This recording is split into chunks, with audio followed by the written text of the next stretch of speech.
Ladies and gentlemen, please welcome businessman and Executive Vice President of the Trump Organization, Donald J. Trump, Jr.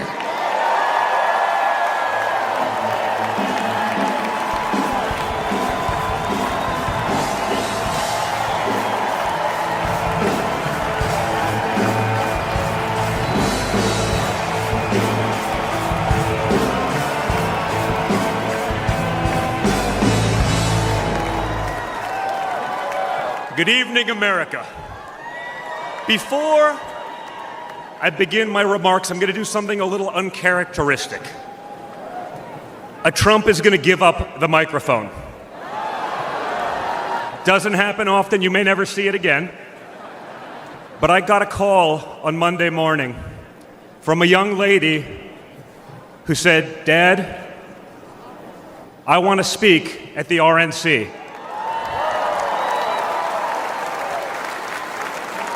I want to speak at the RNC because I want America to know what my grandpa is actually like."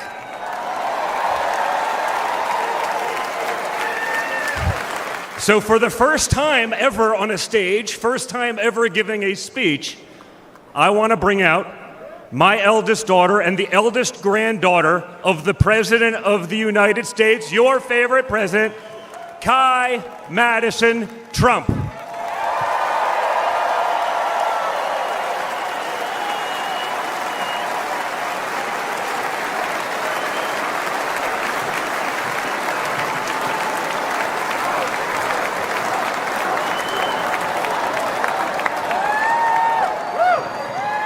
Hi everyone, my name is Kai Madison Trump.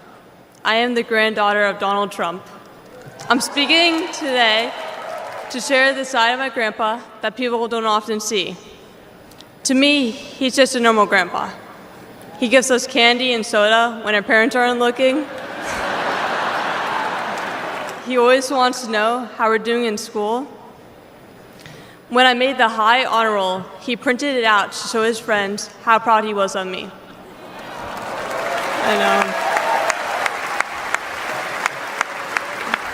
know. He calls me during the middle of the school day to ask how my golf game is going and tells me all about his. But then I have to remind him that I'm in school and I'll have to call him back later. When we play golf together, if I'm not on his team, he'll try to get inside of my head. I know. And he's always surprised that I don't let him get to me. But I have to remind him I'm a Trump too.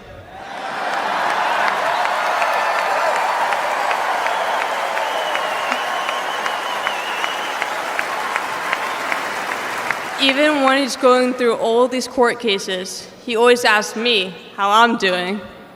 He always encourages me to push myself to be the most successful person I can be.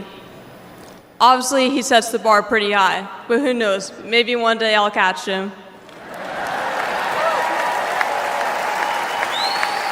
On Saturday, I was shocked when I heard that he has been shot, and I just wanted to know if he was okay. It was heartbreaking that someone would do that to another person. A lot of people have put my grandpa through hell, and he's still standing.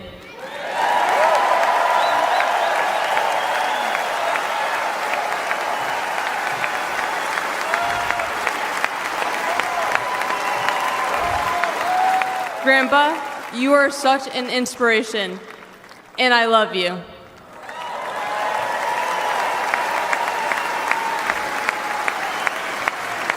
The media makes my grandpa seem like a different person, but I know him for who he is. He's very caring and loving. He truly wants the best for this country, and he will fight every single day to make America great again. Thank you very much.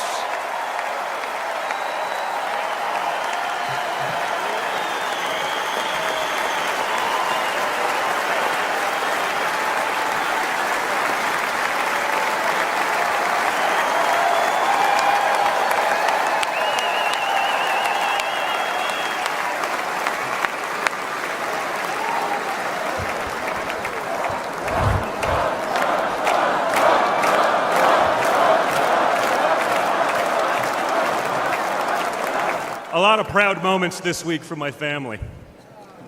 Thank you again, guys. Really appreciate that. That's not easy. That's the first time. I mean, this is what we call a large crowd for a speech, so incredible work, Kai. Now, back to business. Guys. Thank you, sir. Tonight we gather here in Milwaukee at one of the most crucial moments in American history. Just days ago, something that once seemed unimaginable became a terrifying reality. My father came under literal fire as an incredible patriotic rally turned into a tragedy. On a field in Butler, Pennsylvania, a brave firefighter died. Others were injured, and as those bullets rained down, we came millimeters away from one of the darkest moments in our nation's history. But we did lose an American hero that day. We wish that he were with us tonight, but his memory will live on forever in the hearts of his family, his community, and the nation that he loved.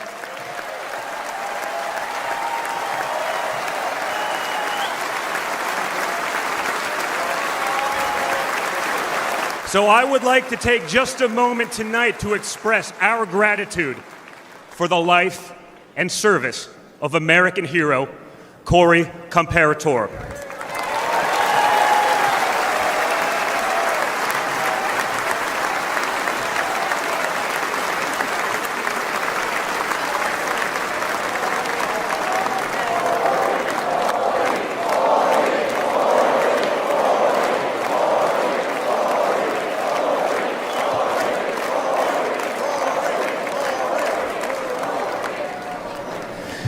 They say you can't truly know how you'll respond in a moment of danger until you're actually confronted with it. So what was my father's instinct as his life was on the line? Not to cower, not to surrender, but to show for all the world to see that the next American president has the heart of a lion.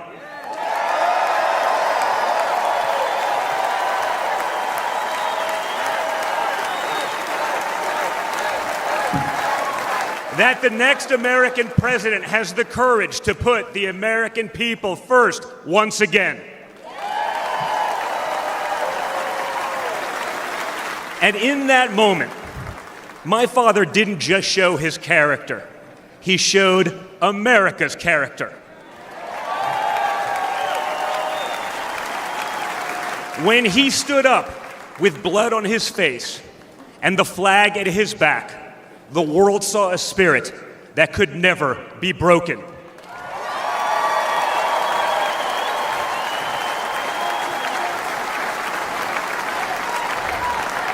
And that is the true spirit of America. America knows what it's like to be down.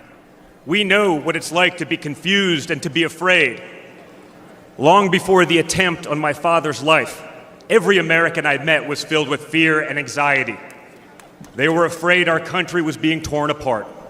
They were anxious about the massive and chaotic invasion of illegal aliens across our border.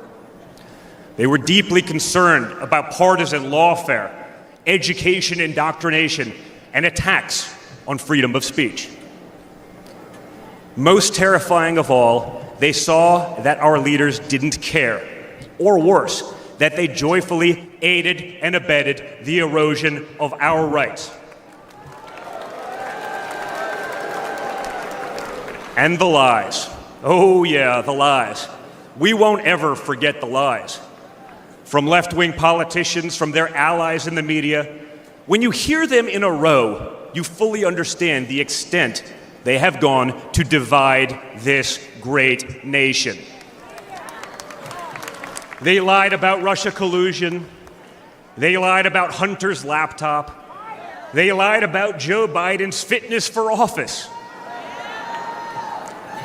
They lied about the border being secure. They lied about inflation being transitory. They lied about how they would safely withdraw from Afghanistan. They lied about Biden being a, quote, moderate. And they told one nonstop lie after another about my father. But they could only run away from reality for so long. All hell has broken loose in America, and it's impossible to hide anymore.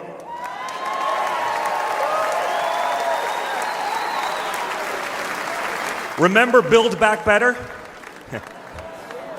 Instead, we got broke, bumbling Biden. Nothing is built, nothing is back, and nothing is better. Bridges are collapsing, our credibility is crumbling, and our money is worth less and less every single day. It was just one giant bait and switch, and normal Americans are the ones left holding the bag. Housing costs, gasoline prices, grocery bills just keep going up. Wave after wave of illegal aliens, deadly drugs keep pouring across our border. Meanwhile, pro-crime district attorneys have turned our cities into giant crime zones. They've turned criminals into victims, prosecutors into criminal defense attorneys, and police into public enemies. Left-wing activists are pretending to be educators, teaching our kids that there are 57 genders, but they can't even define what a woman is. On one hand, they think free speech protects their right to expose your children to explicit drag shows. On the other hand, they want to put you in jail for making a meme. It's like the entire world has been turned upside down. Does any of this sound like a country that's going in the right direction? And honestly, who is actually running the country anyway? It's obviously not Joe Biden. So who are they asking us to elect? Seriously, who's running things? Does anyone really know? Is it Jill? Is it Hunter? Barack Obama? Maybe it's the ghost of Corn Pop.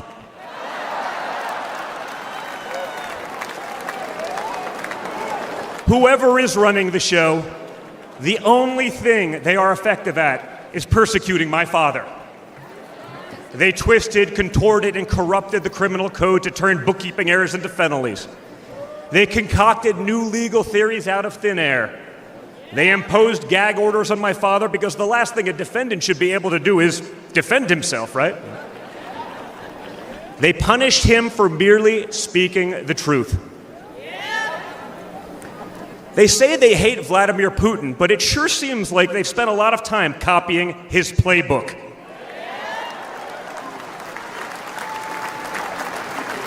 In this country, we don't criminalize political differences. We debate them. We vote on them. But we don't make you choose between picking a party or picking a jail cell.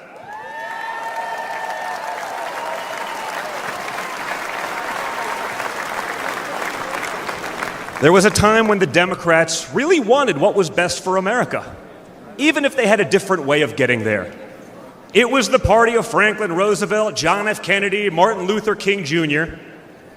You may have disagreed with that party, but at least you could respect it.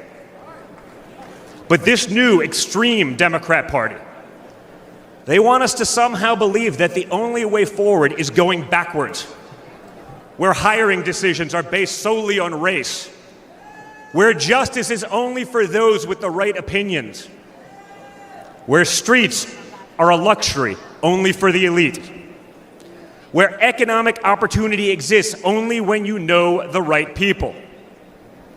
Right now, the America we all grew up with, the America that we love,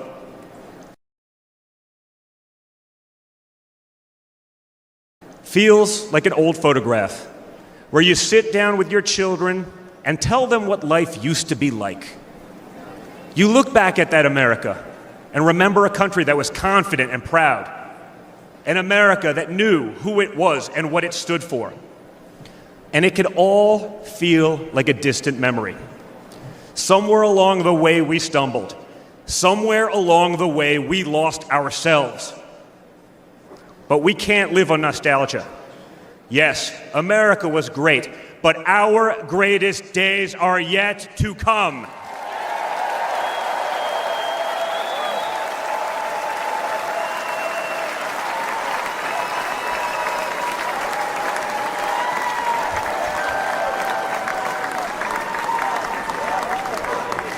Because no matter how far off that old photo may feel, it's not the end of our story.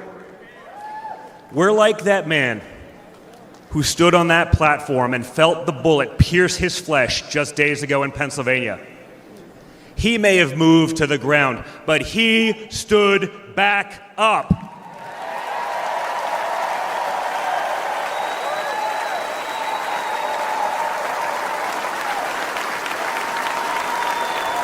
And when he did, my father raised his fist into the air. He looked out at the crowd, and what did he say?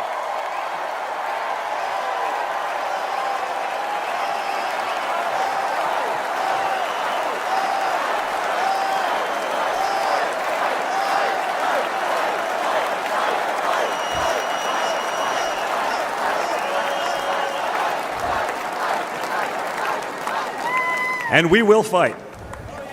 We will fight. We will fight with our voices. We will fight with our ideas. And on November 5th, we will fight with our vote.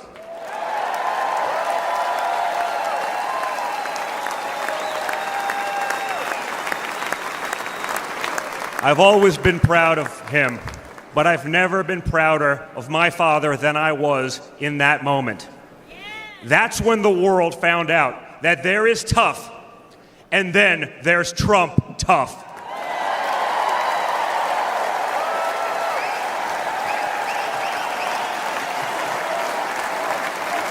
And the good news is, America is Trump tough.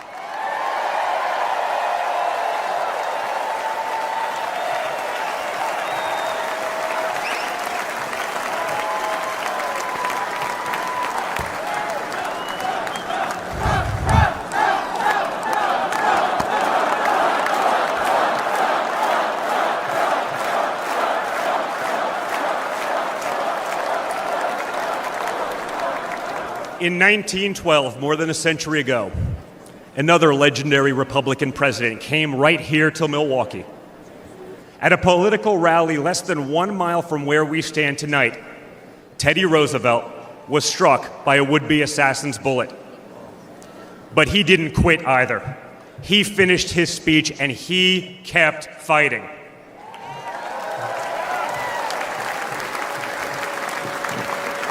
My friends, I don't believe in coincidences, but I do believe in God's plan.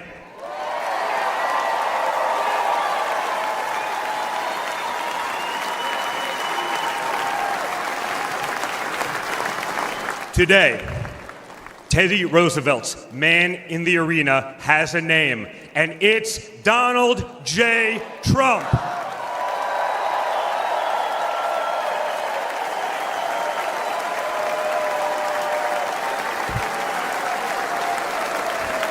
Remember, my father didn't have to run for re-election this year. He doesn't need the money, the fame, the power. Frankly, he doesn't need the witch hunts, the phony investigations, or the political prosecutions either. But he knew he had to run if there was any chance at saving America.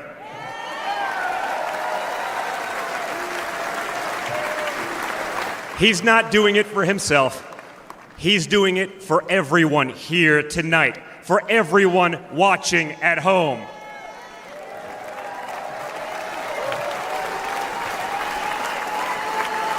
No matter who you are, you can be a part of this movement to make America great again. Look at me and my friend J.D. Vance, a kid from Appalachia and a kid from Trump Tower in Manhattan. We grew up worlds apart, yet now we're both fighting side by side to save the country we love. And by the way, J.D. Vance is going to make one hell of a vice president.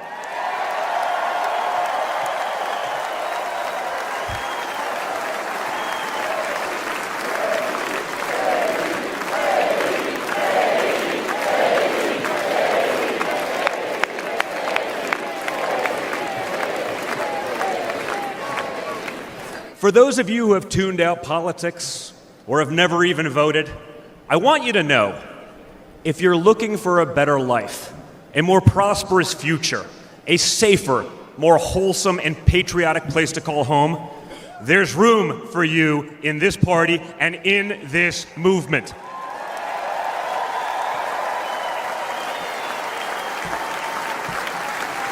In fact, you're the ones who matter most of all. My father has always said that the people he gets along with best are the people who really work for a living.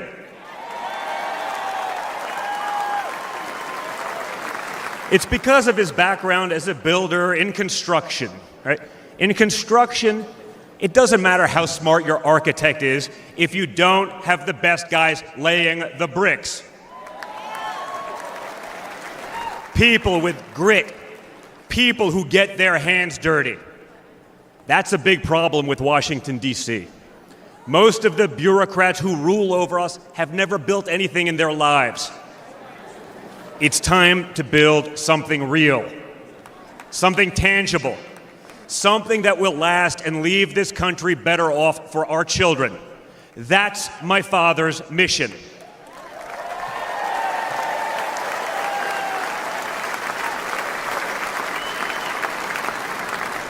This November, we have a choice. It's a choice between one team that wants to build this country up and another that wants to tear this country down.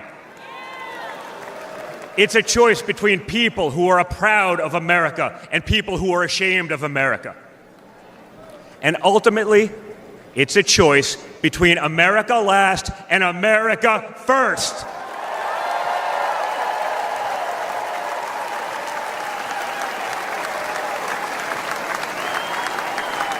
So if you love this country from the bottom of your heart, if you want to bring back common sense, if you want to save the American dream, if you want to stand up and fight for the future of our nation, you must re-elect my father, Donald J. Trump.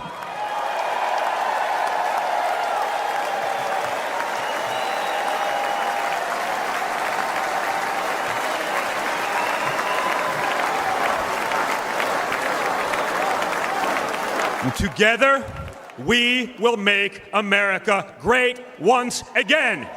Thank you. Thank you, Wisconsin.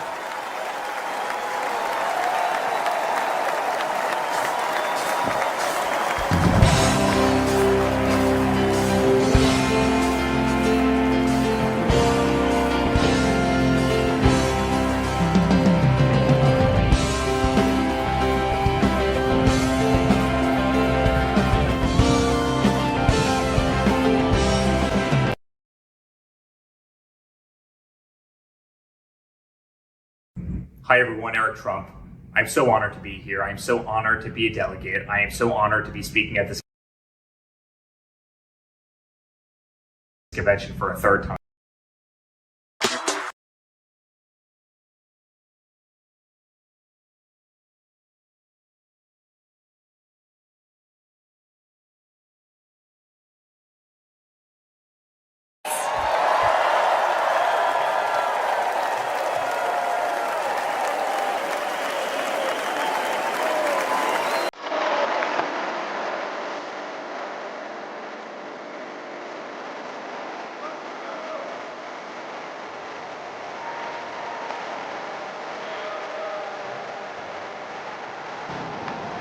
Ohio,